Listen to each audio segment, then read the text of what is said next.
Hello नमस्कार दोस्तों, हमारे यूट्यूब चैनल लक्ष्य स्टडी पॉइंट पर आप सभी का स्वागत है। बात करते हैं हम आज भौतिक विज्ञान से जुड़े कुछ महत्वपूर्ण तथ्यों की जो चैप्टर नंबर 12 विशिष्ट ऊष्मा तथा गुप्त ऊष्मा पर आधारित होगी। ये इस चैप्टर का पार्ट नंबर 2 है। यदि पार्ट नंबर 1 आपने नहीं देखा है तो चैनल की प्लेलिस्ट में जाकर उस वीडियो को देख सकते हैं। यदि चैनल पर नए हो तो चैनल को सब्सक्राइब कर लें, साथ ही साथ बेल आइकन को हिट कर दें ताकि आने वाली ऐसी न्यू वीडियो का नोटिफिकेशन सबसे पहले आपके पास पहुँचे। तो हम बात करते हैं आज गुप्त ऊष्मा।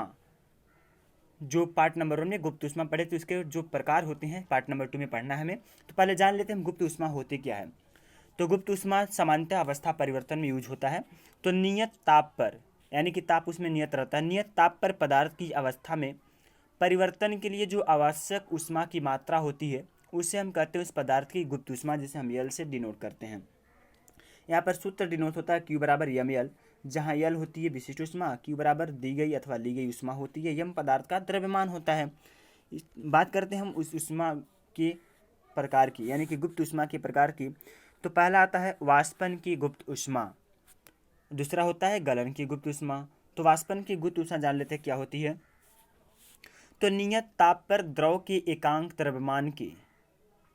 द्रव्यमान को वाष्प में बदलने के लिए आवश्यक ऊष्मा की मात्रा को द्रव की वाष्पन की गुप्त ऊष्मा कहते हैं।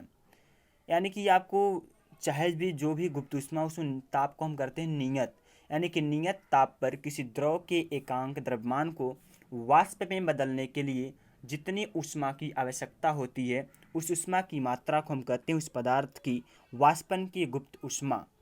जल के लिए वाष्पन की गुप्त ऊष्मा का मान होता है सामान्यतः 540 किलो कैलोरी प्रति ग्राम।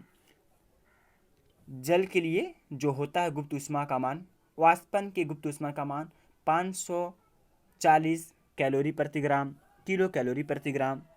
इसे हम सामान्यतः से जब न्यूमेरिकल वैल्यू में डिनोट करते हैं तो होता है 2.268 इंटू 10⁻³ जूल प्रति किग्रा के।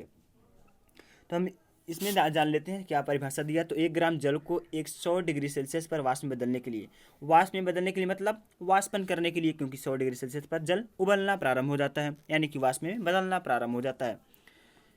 तो चलते हैं इसकी अगले टॉपिक की बात करते हैं। तो होता है गलन की गुप्त ऊष्मा। गलन मतलब नाम से स्पष्ट होता है उसमें गलती हैं वस्तुएं, किसी अवस्था में से एक अवस्था से दूसरी अवस्था में परिवर्तन होती हैं। यानी कि ठोस है तो द्रव में, या द्रव है तो ठोस में। तो देखते हैं इसकी परिभाषा क्या बनती है।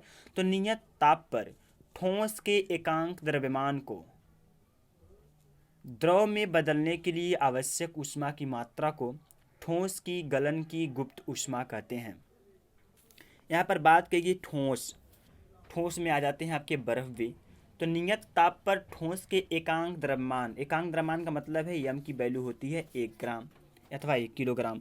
एकांक द्रव्यमान को द्रव में बदलने के लिए आवश्यक ऊष्मा की मात्रा को हम कहते हैं ठोस की गलन की गुप्त ऊष्मा। तो बर्फ के लिए गलन की गुप्त ऊष्मा होती है 80 कैलोरी प्रति ग्राम, 80 किलो कैलोरी प्रति ग्राम। यदि हम न्यूमेरिकल वैल्यू में इसे डिनोट करें तो होता है 3.36 इंटू 10⁻³ जूल प्रति किग्रा। चलते हैं अगले टॉपिक पे। तो आता है अगला टॉपिक कैलोरीमिति का सिद्धांत। मुख्य इंपॉर्टेंट क्वेश्चन यहाँ पर टॉपिक बनता है कैलोरीमिति का सिद्धांत। कैलोरीमिति का सिद्धांत आखिर में होता क्या है, इसी को समझना हमें। कैलोरी का सिद्धांत, कैलोरीमिति के सिद्धांत में सामान्यतः मिश्रण आते हैं। जैसे किसी दो वस्तु होते हैं तो जल होंगे, या तो द्रव या तो ठोस, दोनों आपस में मिक्स होते हैं। तो इसमें एक वस्तु द्वारा ऊष्मा दी जाती है और दूसरे वस्तु द्वारा ऊष्मा ली जाती है। मान लेते हैं हम एक बालू है जो भार में जिसे भूजा भुना जाता है तो बालू लगते हैं, उसमें बालू गर्म होते हैं और उसमें हम मिट्टी को मिलाते हैं तो एक मिश्रण तैयार होता है। तो उस मिश्रण का एक उभयनिष्ठ ताप होता है, वो होता है T।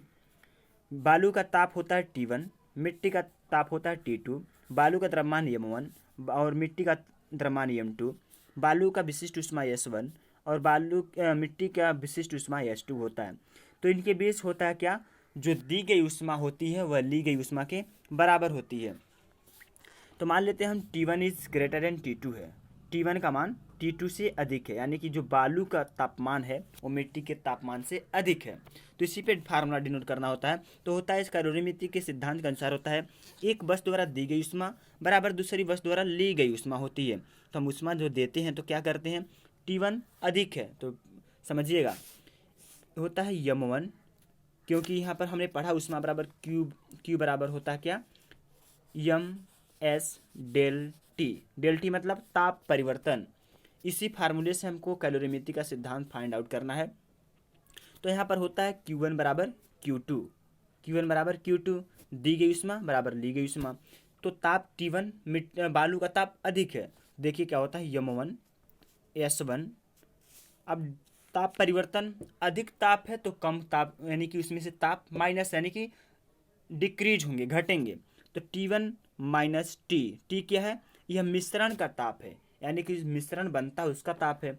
इक्वल लिखते हैं, होता है क्या मिट्टी M2 S2। अब यहाँ पर क्या होगा, जो मिश्रण का ताप है उभयनिष्ठ ताप बन जाता है। उभयनिष्ठ मतलब दोनों तापों को मिलाकर एक नया ताप जनरेट होता है T माइनस T2 जो मिट्टी का ताप, क्योंकि जो मिश्रण का ताप उभयनिष्ठ होगा उसी ताप में से मिट्टी को ताप देता है।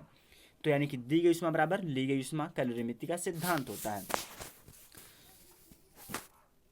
यदि चलते हैं आगे, आता है अपेक्षिक आर्द्रता। यदि वीडियो आपके लिए उपयोगी सिद्ध होता है तो इस वीडियो को अपने दोस्तों में शेयर करें ताकि इसका लाभ उनको भी मिलता रहे, और वीडियो को लाइक करें, चैनल को सब्सक्राइब जरूर कर लें। अपेक्षिक आर्द्रता, आर्द्रता क्या होती है, आर्द्रता का आने के तुरंत दिमाग में क्लिक करना चाहिए, मतलब नमी। आर्द्रता मीन्स होती है नमी। तो हम जान लेते हैं आर्द्रता क्या होती है। तो अपेक्षिक आर्द्रता निम्न सूत्र द्वारा ज्ञात की जाती है। आर्द्रता मापने के लिए हम यूज किया जाता है हाइग्रोमीटर। अपेक्षिक आर्द्रता को मापने के लिए प्रयोग करते हैं हम हाइग्रोमीटर। ताप बढ़ाने पर अपेक्षिक आर्द्रता का मान बढ़ जाता है। आपको MCQ यानी कि मल्टीपल चॉइस क्वेश्चन में भी देखने को मिल जाएगा। ताप बढ़ाने पर अपेक्षिक आर्द्रता का मान ऑप्शन देगा बढ़ता है, घटता है, वही रहता है, कोई परिवर्तन नहीं होता है। तो इसका सही जवाब होगा आपका आप ताप बढ़ाने पर अपेक्षिक आर्द्रता बढ़ जाती है। तो हम जान लेते हैं अपेक्षिक आर्द्रता आखिर में होती क्या है। तो किसी दिए हुए ताप पर वायु के किसी आयतन में उपस्थित जलवाष्प की मात्रा तथा उसी ताप पर, जो दिया हुआ ताप है उसी ताप पर उसी आयतन की वायु को संतृप्त करने के लिए आवश्यक जलवाष्प की मात्रा के अनुपात को अपेक्षिक आर्द्रता कहते हैं। इस अनुपात को यानी कि 100 से गुणा करते हैं तो परसेंटेज में आ जाती है। आज जानते हैं परसेंट में बदलने के लिए हमें 100 से गुणा करना होता है, कि जो मैथ के लेक्चर में आपको बता दिया गया है परसेंटेज, उसमें प्रॉफिट एंड लॉस में। यदि उसको नहीं देखें तो आप चैनल के प्लेलिस्ट में जाकर उसको देख सकते हैं। अपेक्षिक आर्द्रता के कुछ महत्वपूर्ण सूत्र बन जाते हैं जो आपको एग्जाम में देखने को मिल जाएंगे। तो पहला बनता क्या, अपेक्षिक आर्द्रता होता है T डिग्री सेल्सियस पर वायु के किसी आयतन में उपस्थित वाष्प का द्रव्यमान बटा T डिग्री सेल्सियस पर वायु के उसी आयतन को संतृप्त करने के लिए आवश्यक ऊष्मा का द्रव्यमान। परिभाषा में आपको पहले बता दिया कि ताप दोनों में समान होती है, यानी कि किसी आयतन में उपस्थित उसमें वाष्प का द्रव्यमान होता है, और जिस आयतन को आपको संतृप्त करनी है उसका वाष्प का द्रव्यमान होता है, गुणे 100 करते हैं तो निकलती अपेक्षिक आर्द्रता। एक और फार्मूला होती है अपेक्षिक आर्द्रता बराबर T डिग्री सेल्सियस पर वायु में उपस्थित वाष्प का घनत्व बटा जो संतृप्त करनी है उस वाष्प के घनत्व, गुणे 100 करते हैं तो परसेंटेज आती है। संतृप्त वाष्प, असंतृप्त वाष्प संतृप्त होने तक बायल के नियम का पालन करती है। बायल का नियम इससे पहले की वीडियो में बताया जा चुका है, यदि नहीं देखे हैं तो आप जाकर उस वीडियो को देख सकते हैं। तो जो असंतृप्त वाष्प होती है वह संतृप्त होने तक बायल के नियम का पूर्णतः पालन करती है। अतः नियत ताप पर जल का वाष्प यानी कि वाष्प घनत्व द्रव की अनुक्रमानुपाती होती है। जो वाष्प घनत्व होती है दाब के अनुक्रमानुपाती, दाब होता है P, अनुक्रमानुपाती वाष्प घनत्व मान लेते हैं D है, यानी कि ये फार्मूला डिनोट होता है P बराबर रो जी एच, जहाँ रो होती है घनत्व, G होती है गुरुत्वीय त्वरण, H होती है हाइट। चलते हैं अगले क्वेश्चन पर। होता है अपेक्षिक आर्द्रता बराबर होता है ओशांक पर संतृप्त वाष्प दाब बता T डिग्री सेल्सियस पर संतृप्त वाष्प दाब।